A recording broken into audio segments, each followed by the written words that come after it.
सांगड़ ज़िले इंतज़ामिया की कोशिश है तो सेहत खाते सां गॾिजी सांगड़ जी अवाम के मयारी इलाज मुआइलेजी जूं सहूलतूं फराम कयूं वञनि। डिप्टी कमिश्नर सांगड़ सारा जावेद अहिड़नि ख़ैरनि जो इज़हार हेमोफीलिया बाबति आलमी ॾियारी जे मौक़े ते सिविल अस्पताल सांगड़ में मुनक़द हिकु आगाही सेमिनार खे ख़िताब कंदे कयो। हुन वधीक चयो त सिविल अस्पताल सांगड़ में हेमोफीलिया जो वार्ड क़ाइमु थियणु यकीनन ख़ुशि आइंद क़दम आहे। असां सभु गॾिजी इन्हनि इदारनि खे मज़बूत बणायूं त जीअं इलाज मुआइलेजी जूं सहूलतूं आसानी सां मुयसरु थियनि ऐं वधीक खां वधीक माण्हू फ़ाइदो वठी सघनि। वाज़े रहे त सिविल सर्जन डॉक्टर आफ्ताब आज़म सरेवाल पारां सिविल अस्पताल सांगड़ में हेमोफीलिया जी बीमारी बाबति हिकु आगाही सेमिनार जो अहतमाम कयो वियो, जंहिंमें ज़िले जी सियासी समाजी सिविल सोसाइटी ऐं वापारी बिरादरी सां तालुक़ रखंदड़ माण्हुनि खे ख़ासि दावत ॾिनी वई हुई।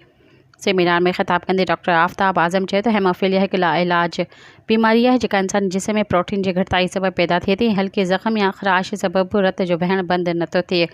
हुन चयो त सिंध में हेमोफीलिया जो इलाज लाइ रुॻो 2 मर्कज़ मौजूदु आहिनि, हिकु कराची, ॿियो सिविल अस्पताल सांगड़ में। हिन वक़्तु सांगड़ जे वार्ड में 150 हेमोफीलिया जे मरीज़नि जो मुकमल मुफ़्त इलाज कयो पियो वञे। सेमिनार में आयल महिमाननि खे रिवायती तोहफ़ा अजरकूं ऐं चादरूं पेश कई वयूं। इन्ही मौक़े ते हेमोफीलिया वेलफेयर सोसाइटी जे बानी राहिल अहमद ख़ान, सदर अनीसुर रहमान ऐं डॉक्टर हरा पिणु ख़िताब कयो। सब्सक्राइब कयो अवामी न्यूज़ HD खे ऐं ताज़ा तरीन ख़बरुनि लाइ ॾिसंदा रहो अवामी न्यूज़ HD।